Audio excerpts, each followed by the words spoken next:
আমাদের অবস্থা আর কি, বয়স 50 হয়ে গেছে, 60 হয়ে গেছে, 70 হয়ে গেছে, এখনো আমাদের ইনকামের দান্দা।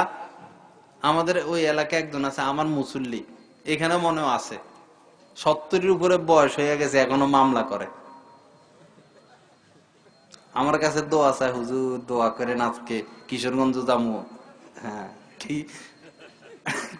70-এর উপরে বয়স হয়ে গেছে, ফের পোলাপান যেগুলো ভুলেও এর সম্পত্তির দিকে তাকাবে না, দেশ গ্রামে জমি জমা, হে এখনো ওগুলার মামলা করার জন্য আদালতে ঘুরে। আহা আহা আমাদের জীবন। এই লোকটা শেষ, আর পারে না ধরতে, তাও হের মনের আশা একটু গেলেও একটু আমাদের বর্তমান যারা আছে সুদ ঘুষ কোটিপতি, তাদের অবস্থা এই সেম। বয়স শেষ, বুঝে কয়, গল্প স্বল্পের মধ্যে কয় বয়স আর নাই, ওষুধ বাদ যা খায় ওষুধ আরো বেশি খাওয়া লাগে, এক মুঠ ওষুধ খায়, এখান দিয়ে ডায়াবেটিসের লাগায়, এখান দিয়ে প্রেসার, এখান দিয়ে এটা সেটা, ওষুধ আর ওষুধ খাওয়া থেকে দাওয়া বেশি, হায়াতও শেষ। তারপরেও ব্যবসাটা যদি আরেকটু বাড়াইতে পারতাম, বিল্ডিং যদি আরেকটা করতে পারতাম, গাড়ি যদি আরেকটা নামাইতে পারতাম, হ্যাঁ, এই করতে করতে করতে করতে এই করতে থাকে। তো ওই বেচারা বাদশা বলছে যতটুকু যাইতে পারবো অতটুকু তোমার নামে। এখন আর তো হাঁটতে পারে না, আর তো ধরতে পারে না, তাও যায় তাও যায়, লাস্টে যাই আর ঠাস করে পড়ে গেল, মুহূর্তের মধ্যে মরে গেল। বুঝে আসে না কথা? আহা আমাদের কোটিপতিদের হালতেই, আমাদের সুদ ঘুষ দুনিয়াদারদের হালতেই শরীর আর চলে না, এত অসুখ বিসুখ, এত দুঃখ কষ্ট, এত মুসিবত, হায়াত প্রায় শেষ, তারপরেও না জানি আরেকটু কামাই, আরেকটু কামাই, আরেকটু কামাই, আরেকটু কামাই, ব্যাংক ব্যালেন্স আরেকটু গড়ি, গাড়ি আরেকটা লই, বাড়ি আরেকটা করি, এই করতে করতে করতে করতে লাস্টে কোথায়? ওই বাগলপুর, লাস্টে বাগলপুর। আল্লাহ আমাদেরকে সহি বুঝ দান করেন। এক বাদশা ছিল, বাদশা, এরকম বাদশা, প্রতাপশালী বাদশা, আল্লাহ তাকে অনেক সম্পদ দিছেন, অনেক দাপট দিছেন, অনেক ক্ষমতা দিছেন। শেষ পরীক্ষা করে তাকে আল্লাহ পাক শেষ সুযোগ দিয়ে তাকে দুনিয়া থেকে নিয়ে যাবেন, শেষ সুযোগটা দিলেন আল্লাহ পাক। কি করলেন?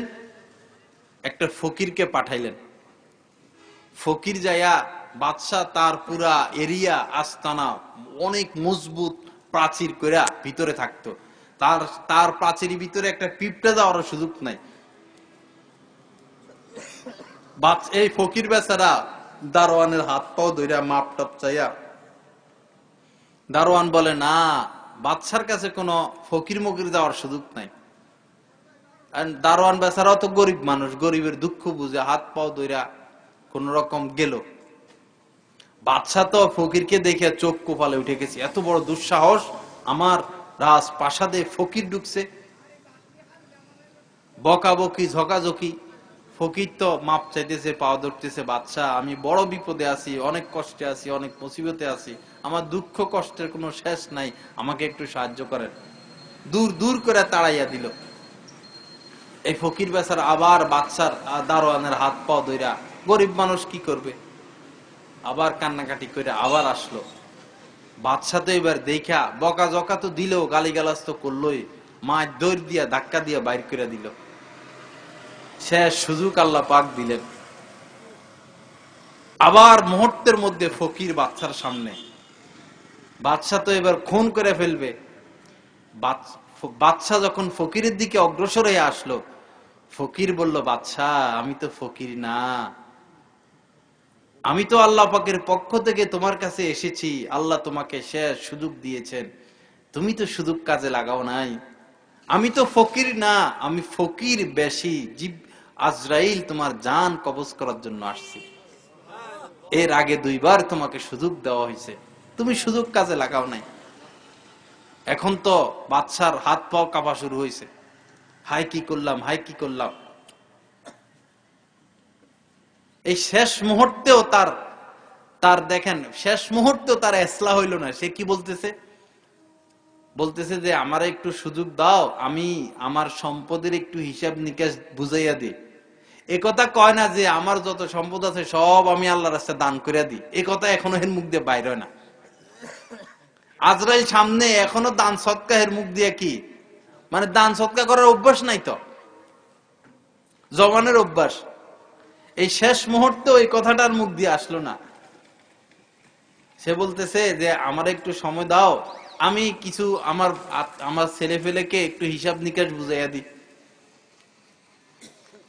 বাদশাহ হযরতে আজরাইল বলতেছে আর কোন সুযোগ দেওয়া হবে না তোমাকে, সুযোগ শেষ। অগ্রসর হয়ে আসতেছেন, ধরবে, খপ করে ধরবে। বাদশাহ বলতেছে আমার একটু সুযোগ দাও, আমার সব সম্পত্তি সব আল্লাহর রাস্তায় দান করে দিই। শেষ মুহূর্তে সেটা করতেছে। তো সুযোগ তো বহু দেওয়া হয়েছে, একটু আগে দেওয়া হয়েছে, কাজে তো লাগাও নাই, তার জান কবজ করে ফেলল। হযরত জিবরিল আমিন আমার বন্ধু অনুরোধ, এই ঘটনা এই জন্য শুনাইলাম, আমার জীবনটা যেন এই বাদশার মতো শেষ না হয়। আহা, আমার জীবনটা যেন এই বাদশার মতো শেষ না হয়, এই বাদশার মতো যেন আমি খালি হাতে চলে যেতে না হয়, এই বাদশার মতো যেন এরকম স্থায়ী বিপদগ্রস্ত যেন আমি না হই। আল্লাহ আমাদের সকলকে বুঝা এবং আমল করার তৌফিক দান করে। আসে নাই পরবর্তী। আমি বেশি সময় কথা বলতে পারি না, দুর্বল মানুষ, অসুস্থ। যাক ভাই, আমাদের ফায়দা হইতেছে, কথা কিছু বুঝে আসতেছে না? সুর দিলে বুঝে আসবে কোনটা? হ্যাঁ, আল্লাহ আমাদের প্রতি মেহেরবানি করেন, আল্লাহ আমাদের ইসলাহ তাসকিয়া ফরমায়া দেন। তো দেখুন, আমাদের উপরে যেন এই বাদশার মতো বিপদ না আসে।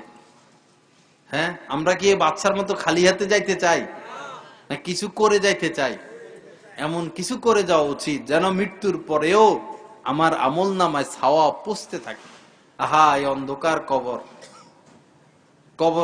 আপনাদের কবর তো আরো অনেক দূরে, অনেক দূরে। অনেকের তো কবর হয় ঘরের পাশে কবর খোলা হয়।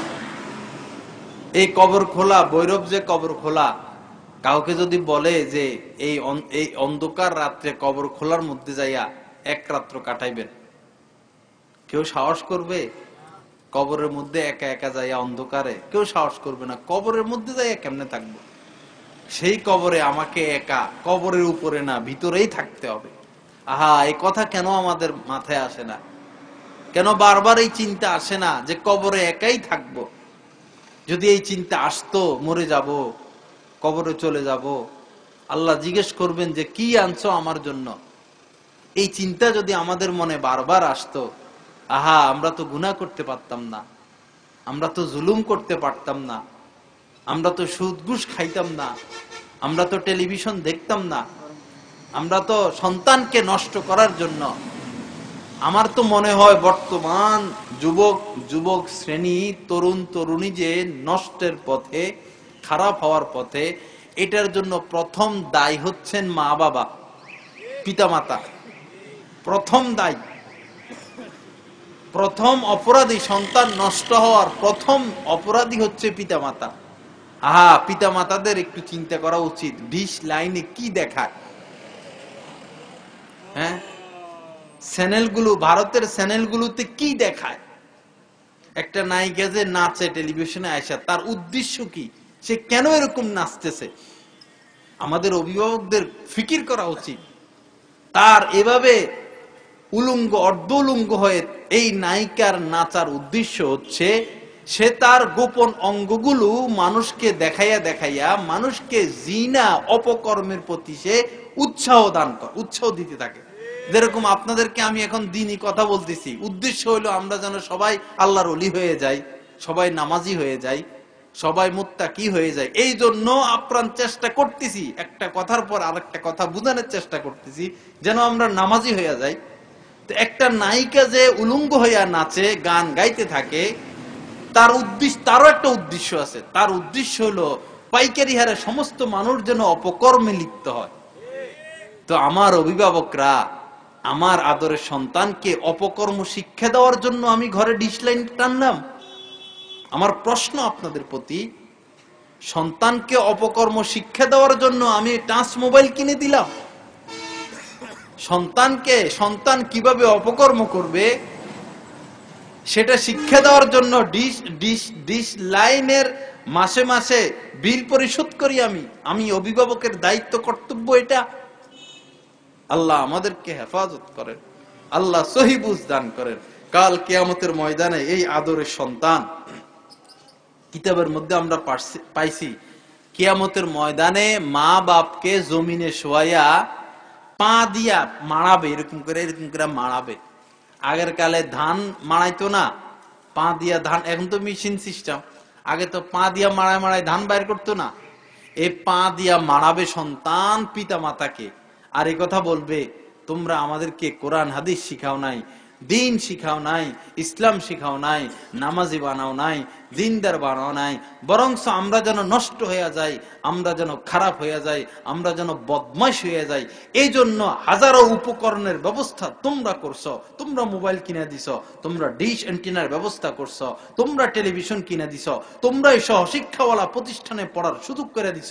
বেপর্দা ঘর থেকে বাইর হইতাম, তুমি মা তুমি বাবা কখনো পর্দা করতে বলো নাই। আমি ছেলে খালতো বোন মামতো বোন নিয়ে গল্প স্বল্প করতাম, বাসায় গার্ল প্যান্টকে নিয়ে বেড়াইতে নিয়ে আসতাম। তুমি মা তুমি বাবা সাপোর্ট করেছ, বিরোধিতা করো নাই, বাধা দাও নাই, আল্লাহর ভয় শিক্ষা দাও নাই। এই জন্য আজকে জাহান্নাম আমাদের উপর ওয়াজিব হয়েছে। এই জন্য প্রতিশোধমূলক যা এই কিয়ামতের ময়দানে পাও দিয়া পাড়াইতেছি তোমাদেরকে। বুঝে আসেন এই কথা? সন্তানই মা বাবাকে পা দিয়া মারাবে কিয়ামতের ময়দানে। এটার জন্য আমি মা বাবা দায়ী। কেন আমি তাকে বদ্দিনী শিক্ষা দিলাম? আল্লাহ আমাদেরকে বুঝার তৌফিক দান করেন। এটা হচ্ছে দ্বীনি কথা। আমরা কষ্ট পাই আর ভালো লাগুক সেটা আমার বিষয়। আমাদের দায়িত্ব হলো আল্লাহ পাক যদি মাফ করে দেন, আল্লাহ পাক যদি এই কথাগুলোর উসিলা মাফ করে দেন, বাস আমরা নাজাত পেয়ে গেলাম। হেদায়েত নিজে চাইতে হবে আল্লাহর কাছে। আমি যদি হেদায়েতের পথে না হাঁটি তো আল্লাহ কিভাবে আমাকে হেদায়েত দিবেন? আমার হেদায়েতের পথে হাঁটতে হবে, চাইতে হবে আল্লাহর কাছে হেদায়েত। আল্লাহ আমাদের প্রতি মেহেরবানি করেন। সন্তান নষ্ট হওয়ার সর্বপ্রথম যে শিক্ষা, নষ্ট হওয়ার প্রথম শিক্ষা সন্তান মা বাপ থেকে পায়। যেই ছেলে বড় হইয়া ঘুষ খাবে, সুদ খাবে, অপকর্ম করবে, কালো টাকার মালিক হবে, এই কালো টাকা মালিক হওয়ার স্বপ্ন সে মা বাপ থেকে পায়। যেই ছেলে বড় হইয়া সিগারেট খায়, বেনসন খায়, ধূমপান করে, গাঁজা খায়, তার বাপের খবর নিয়ে দেখেন, বাপেও খায়। বাপ যদি সিগারেট খানেওয়ালা হয়, আহা সন্তান কি করবে? এক লোককে ওই দিন দেখলাম, মাশাআল্লাহ দাড়ি রাখছে, মাঝে মধ্যে টুপিও পরে দেখি, পাঞ্জাবিও পরে, আমার মসজিদের মুসল্লিও, এই জালেমে সিগারেট টানে। এর সন্তানও আছে, একটা পোলা মাদ্রাসায়ও পড়ে। কিরকম লজ্জাজনক বিষয়। তুমি মিয়া দাড়ি রাখছো, তোবা করলা, আবার তুমি সিগারেটও টানো দাঁড়াই মুখে নিয়া। সিগারেট খাওয়া এটা লজ্জার বিষয় কিনা? মানুষ সমাজের মধ্যে 10-এর সামনে কিভাবে সিগারেট টানে বুঝলাম না। তোমার সিগারেট খাইতে মন চাইলে তুমি বাথরুমে যাইয়া খাও। হ্যাঁ, তোমার যেহেতু বদ অভ্যাসে হয়েছে, তুমি বাথরুমে যাইয়া খাও। তুমি মাটির নিচে একটা ছিদ্র করো, মাটির নিচে একটা ছিদ্র করে ছিদ্রের নিচে যাইয়া সিগারেট খাও। অথবা মরুভূমিতে যাও, গাছের আগায় উঠো, গাছের উপরে উঠো, ছাদের উপরে যাও, যাই সেখানে সিগারেট খাও। তোমার তো লজ্জা থাকা উচিত। তুমি কিভাবে মানুষের সামনে সিগারেট খাও? তুমি তো বেহায়া, তুমি তো নির্লজ্জ, তোমার মধ্যে মনুষ্যত্ব নাই। তুমি নিজে সিগারেট খাচ্ছ, আর যারা সিগারেট খায় না তাদেরকে উৎসাহ দিতেছো যে তোমরাও সিগারেট খাও। যারা নিষ্পাপ নাবালেগ তাদেরকে তুমি শিখাইতেছো সিগারেট খাওয়া। অপরাধ শুধু তুমি করো না, তুমি অপরাধ করতেছ, তুমি অপরাধ শিক্ষা দিতেছ। তোমার বিচার হওয়া উচিত, তোমার বিচার হওয়া উচিত। যদি হযরত ওমর খলিফা থাকতেন তো দেখতা তোমার চাবুক দিয়ে পিটায় কিভাবে। এখন তো সে ক্ষমতায় তো নাই। আল্লাহ আমাদেরকে বুঝ দান করেন। লজ্জা নষ্ট হয়ে গেছে, হায়া নষ্ট হয়ে গেছে, নির্লজ্জ হয়ে গেছি আমরা। সন্তান নষ্ট হওয়ার প্রধান সবব, প্রধান কারণ হচ্ছে মা বাবা। মা বাবাই সন্তানকে, একটা সন্তান যখন বেপথে যায়, যে লাইনে যাক, এটার প্রধান শিক্ষক হচ্ছে মা বাবা। আল্লাহ আমাদেরকে হেফাজত করেন। হযরত ওমর ইবনে আব্দুল আজিজ, যাকে দ্বিতীয় ওমর বলা হয়,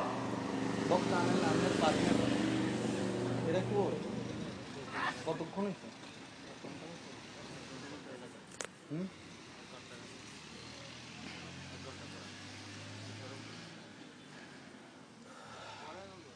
বেশি সময় কথা বলতে পারি না, দুর্বল মানুষ, আর এমনিও অসুস্থ,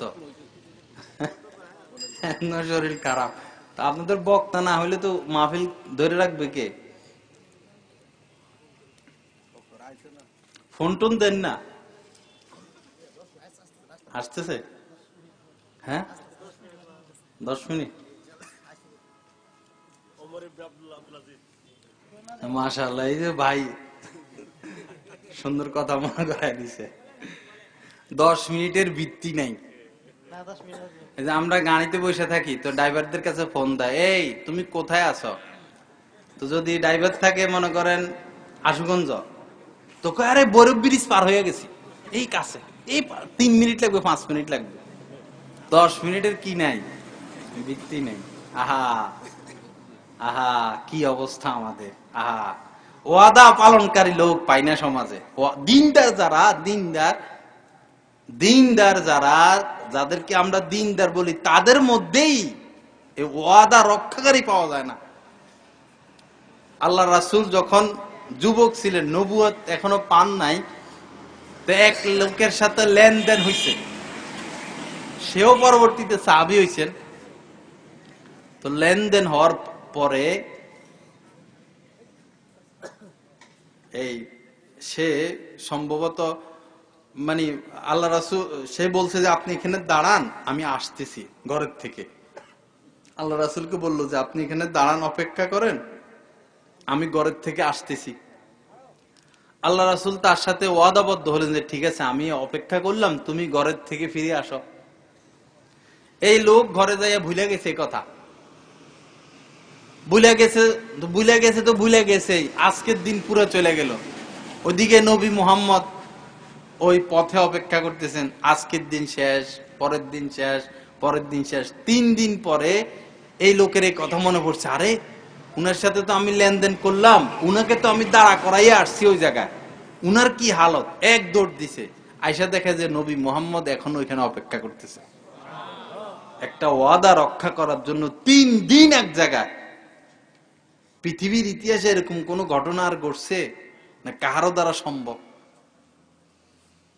এখন ব্যবসায়ীরা একটা একটা মানে সিটিংবাজি বলা যায় এটাকে, কি না কি বলে, চেক লিখে দেয়, সাইন করে দেয়, ব্যাংকে 1 টাকাও নাই। হ্যাঁ, অমুক তারিখে আপনি চেক লিখে দেয়, নিন চেক, নিন চেক, নিন অমুক তারিখে উঠে নিন। ব্যাংকই একটাই দেশে, ওখানে একটা অ্যাকাউন্ট খুলে রাখে, ওখানে একটা অ্যাকাউন্ট খুলে রাখে। কত ধরনের ধান্দা যে আমরা আবিষ্কার করলাম! আহা, ধার দিলে আর যখন অন্যের পকেটে টাকা চলে যায়, আর এটা ফিরে পাওয়ার কি নাই, সম্ভাবনা নাই, চিনে না। ধার নেওয়ার জন্য, ভাই আমার বউ না খাইয়া মরে, ভাই আমার ছেলেটার হাসপাতালে রাখছি, ভাই ডাক্তার দেখাইতে পারি না, ভাই আমার ব্যবসাটা শেষ। হায় রে, হাত পাও এমন ভাবে ধরবে, এমন কান্নাকাটি, ভাই আমি ওয়াদার খেলাপ করবো না, ভাই আমি ভাই ভাই কইতে কইতে কইতে কইতে কইতে কইতে আল্লাহরও এতবার ডাকে না। এরপরে কোন রকম যদি পকেটের থেকে টাকা বাইর করে নিতে পারে, শেষ।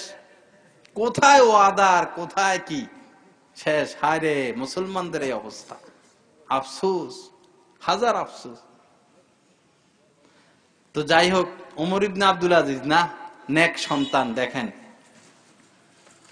ওমর ইবনুল আব্দুল আজিজের ইতিহাসটা কই, উনি যে সারা পৃথিবী কাঁপাইছে, দ্বিতীয় ওমর হইছেন, এত বড় আল্লাহর ওলি হইছেন, কেমনে হইছেন এটা আগে একটু খেয়াল করি। উনার যিনি নানি ছিলেন ওমর ইবনে আব্দুল আজিজের, দেখুন, বাপ যদি সুদখোর ঘুষখোর ওয়ালা হয়, বাপ যদি সুদখোর, আসলে দেখা ওয়াজের মজলিস মিলে নাই, বাস আসে যায় আসে যায়। বাপ যদি সুদখোর ঘুষখোর ওয়ালা হয়, সন্তান কি ওমর ইবনে আব্দুল আজিজ হবে? হ্যাঁ, গোবরে কি পদ্ম ফুল ফুটে? হ্যাঁ, গোলাপ গাছে তো গোলাপই ফুটবে, আর পায়খানার টাঙ্কির মধ্যে তো কেড়ায় জন্ম নিবে। বুঝে আসে না কথা? ও আমার অভিভাবকেরা, আপনি যদি চান আপনার সন্তানটা নেক হোক, ভদ্র হোক, হালাল খানেওয়ালা হোক, আপনার পায়ে ধরে বলি, আপনিও হালাল খান, আপনিও নেকে চলে আসেন, আপনিও তওবা করেন, আপনি অশ্লীলতা মুক্ত হয়ে যান। আর আপনি যদি এটা কামনা করেন যে আমার পোলা ভালো হোক, হালাল খাক, কিন্তু আপনি অপকর্ম নিয়ে থাকবেন, এটা হবে না। টাঙ্কির মধ্যে কখনো গোলাপ ফুল ফুটবে না, কেড়ায় জন্ম নিবে। তো এই উমর ইবনে আব্দুল আজিজের যিনি নানি ছিলেন, তার ইতিহাস শুনুন। একদিন হযরত ওমর রাদিয়াল্লাহু তাআলা আনহু, উনার অভ্যাস ছিলেন রাত্রে হাঁটতেন, গরিব দুঃখীদের অবস্থা দেখতেন। হাঁটতে হাঁটতে একটা ঝুপড়ির কাছে গেল, ভিতর থেকে আওয়াজ আসতেছে, এই দুধ নিছ? হ্যাঁ, দুধ দহন করছো, কি পরিমাণ হয়েছে? বেশি হয় নাই তো, সকালে তো গ্রাহকরা আসবে, সবাইকে দুধ কিভাবে দিবা? দুধের মধ্যে পানি মিশাও, পানি মিশাও। দুধের মধ্যে কি মিশাও? পানি মিশাও। এখন মেয়ে বলতেছে, দুধে পানি মিশামু? এই গুনার কাজ করমু? হযরত ওমর ক্ষমতা আছে জানেন না আপনি? মেয়ে এটা বলতেছে, ওমর ক্ষমতা আছে আপনি জানেন না? দুধে কিভাবে পানি মিশামু? এখন ওই মহিলা বলতেছে, ওমর কি তোমার ঘরের পাশে এসে দাঁড়ায় রইছে? সে তো মদিনার মধ্যেই, ওমর কি দেখতেছে না শুনতেছে? তুমি পানি মিশাও। মেয়ে বলতেছে, ওমর না দেখুক, ওমরের খোদা তো দেখতেছেন। ওমর না দেখুক, ওমরের খোদা তো দেখতেছেন। তো ওমর যখন এই কাহিনী দেখলো, আহা, ওই যে আল্লাহ রাসূল বলছেন, ফাযফার বিযাতিদ দ্বীন, ছেলেকে বিবাহ করাইবা দ্বীন দেখো, মেয়েকে বিবাহ দিবা দ্বীন দেখো। হযরত ওমর তো দ্বীনদার মেয়ে পাইয়া গেছেন। সকালে খবর দিছেন, মা মেয়ে দোনোটারে, হাত পা তো কাঁপতেছে। বাচ্চা খবর দিছে, যাক, মেয়ে তো যুবতী ছিল, অবিবাহিতা, নিজের ছেলেকে এই মেয়ের পুত্রবধূ বানাইয়া ফেলছেন। হযরত ওমর বাদশাহ, অর্ধ জাহানের বাদশাহ, বংশ পরিচয় দেখেন নাই, টাকা পয়সা দেখেন নাই, জাত দেখেন নাই, লেখাপড়া দেখেন নাই, দিনদারি পাইছেন, বাদশার ছেলেকে ঝুপড়ি বস্তির মেয়েকে বিবাহ করায় ফেলছেন, দিন পাইছেন। ফাজফার বিজাতিদ দ্বীন। এই যে মেয়ে, হ্যাঁ, ওই যে ওমর ইবনে আব্দুল আজিজ, এই ওমর ইবনে আব্দুল আজিজের নানি হইলেন এই মেয়ে। সুবহানাল্লাহ, বুঝেন নাই মনে আপনারা কথা? ওমর ইবনুল আব্দুল আজিজ যে দ্বিতীয় ওমর বলা হয়, ইনসাফ কায়েম করছেন সারা দুনিয়ায়, এই ওমর ইবনুল আব্দুল আজিজের নানি হইলেন এই ওমরের পুত্রবধূ, এই মেয়েটি। আল্লাহু আকবার।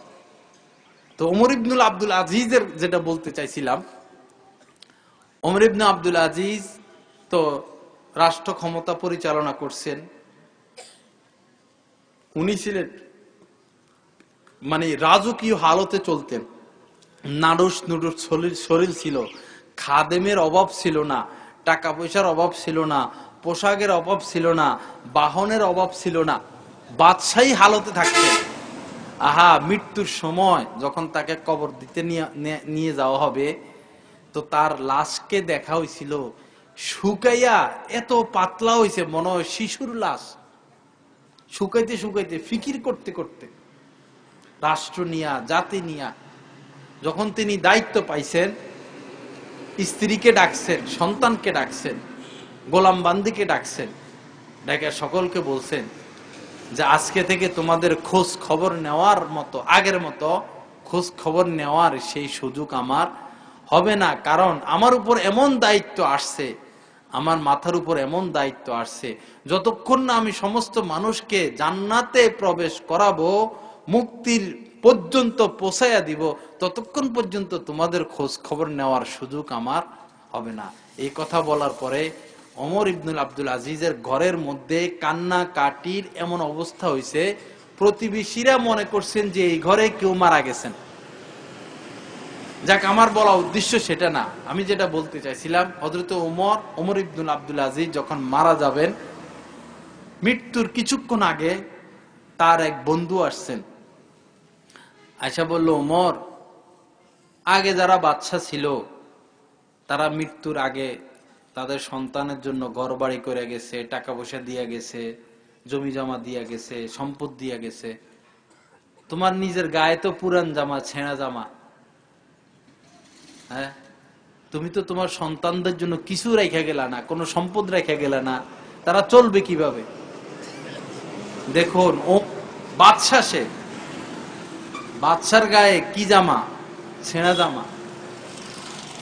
আমাদের শিক্ষা গ্রহণ করা উচিত এগুলার থেকে। লন্ডনের কিছুদিন আগে প্রেসিডেন্ট ছিল, ইচ্ছা করে ক্ষমতা ছাড়া দিছে, যে কি নাম না, না না লন্ডনের, হ্যাঁ ক্যামেরন। ক্যামেরন ক্যামেরন তো প্রথমে 4 বছর দেশ চালাইছে, 4 বছর বা 5 বছর প্রধানমন্ত্রী ছিল। দ্বিতীয়বার আবার নির্বাচিত হওয়ার পরে তার স্ত্রীকে একটা গাড়ি কিনে দিছে, তাও পুরান। লন্ডনের প্রেসিডেন্ট, সে প্রধানমন্ত্রী, 4 বছর সে রাষ্ট্র চালাইলো, তার স্ত্রীকে একটা গাড়ি কিনে দেওয়ার মতো সেই ব্যবস্থা তার হয় নাই। দ্বিতীয়বার নির্বাচিত হলো, স্ত্রীকে একটা গাড়ি কিনে দিল, তাও পুরান। আমাদের কি শিক্ষার বিষয় নাই এখানে? আহা, আল্লাহ আমাদেরকে সহি বুঝ দান করে। মুসলমানদের কোরআন হাদিসের উপর আমল করে তারা, মুসলমানদের নিয়ম নীতি ইতিহাসের উপর আমল করে তারা, আর মুসলমানরা তাদের ইতিহাস পড়ে। তারা পড়ে আমাদের ইতিহাস, আর আমরা পড়ি তাদের ইতিহাস। গান্ধী মরার আগে ভারতের এই প্রশাসন সকল নেতা টেতারে বসাইয়া একটা বক্তব্য দিছিল। বক্তব্যের লাস্টে সে বলছিল, যদি তোমরা পরাশক্তি হইতে চাও, হে ভারতবর্ষ, এই ভারতবর্ষ, যদি তোমরা এই ভারতের মানে যারা আছো, তোমরা যদি পরাশক্তি হইতে চাও, সারা বিশ্বে তোমরা যদি নেতৃত্ব কর্তৃত্ব কায়েম করতে চাও, তো মুসলমানদের দ্বিতীয় খলিফা ওমর যেভাবে রাষ্ট্র পরিচালনা করছে সেভাবে রাষ্ট্র পরিচালনা করো। গান্ধী বলে গেছিল। গত কিছুদিন আগে ভারতে একটা আইন হয়েছে, রাষ্ট্রীয়ভাবে সংসদে আইন পাশ হয়েছে, যদি কাহারও নামে দুর্নীতি প্রমাণ হয়, চুরি প্রমাণ হয়, ডাকাতি প্রমাণ হয়, তার এমপিত্ব এবং মন্ত্রিত্ব বাদ পড়বে, ভবিষ্যতে সে কখনো আর এমপি নির্বাচনও করার সুযোগ থাকবে না। কি সুন্দর আইন বাস্তবায়ন হইল। যাক, আমি সেদিকে গেলাম না, আমাদের হযরত মাশাআল্লাহ চলে আসছেন। তো এই কথাটা বলে শেষ করি। হযরতে ওমর ইবনুল আব্দুল আজিজের কে তার বন্ধু বলল, তোমার সন্তানের জন্য তো তুমি কিছু করে গেলে না। এই কথা শোনার সাথে সাথে ওমর ইবনুল আব্দুল আজিজ শোয়া থেকে বসে গেছে। এতক্ষণ শোয়া ছিল, শোয়া থেকে বসে গেছে। বৈশা উনি বলতেছে, আমি যদি আমার সন্তানকে দ্বীন শিখাইয়া দিয়ে থাকি, আমি যদি আমার সন্তানদেরকে ইসলাম শিখাইয়া থাকি, আমি যদি আমার সন্তানদেরকে আখলাকওয়ালা চরিত্রওয়ালা বানাইয়া থাকি, ওয়াহুয়া ইয়াতাওয়াল্লাস সালিহিন, তাহলে আল্লাহ পাকের নির্দেশ, আল্লাহ পাক কোরআনে কারিমের মধ্যে বলছেন যে আল্লাহ নেককারদের অভিভাবক। এই কথা বললেন হযরতে ওমর ইবনুল আব্দুল আজিজ। আপনারা তো আমার কথা শুনতেছেন না, বইলে আর ফায়দা কি? হুজুর ইনশাআল্লাহ আলোচনা করবেন না? সবাই দেখতেছে, আপনারাই দেখতেছেন। দ্বীনের মজলিসের একটা আদব আছে তো।